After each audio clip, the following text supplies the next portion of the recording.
посмотрим. Спасибо. Можно присвоить. Şeyden sonra da görüşüyoruz.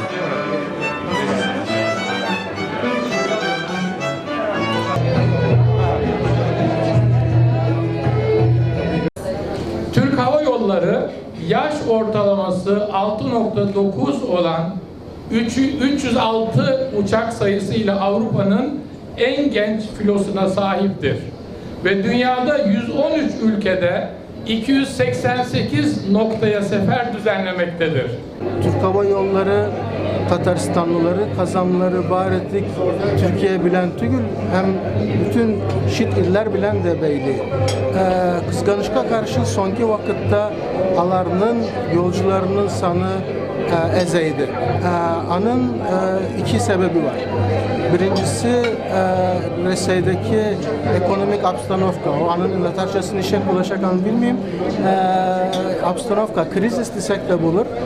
Şuna göre umumen Kazan Halkara aeroportundan şit illerge baruşu kişilerin sanı da azaldı. İkinciden Türkiye'den kilgen kişilerge hazır vize alırga kirek. Ötken yılda Kazan'a şit illerden en küp Türkiye'den turistler kildi. Min bu yıl şulay bulaşak mı anı bilmeyeyim. Çünkü min aittim alarga vize alırga kirek. Bu şartlarga karamastan Türk Hava Yolları gün sayımındaki Kazan'daki seferlerine devam ettirge tırışa.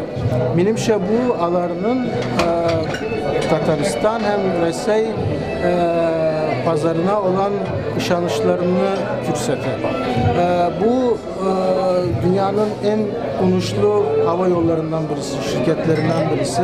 Alar benim üzümde bilen Tataristan alar için bir kıymetli. Alar bu kumunda Tataristan'da işlerge devam ederge ettiler.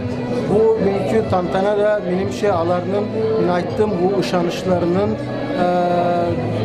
bir işareti deyip uylayayım. Evet. Biraz tutalım ki fotoğraf çekebilsin.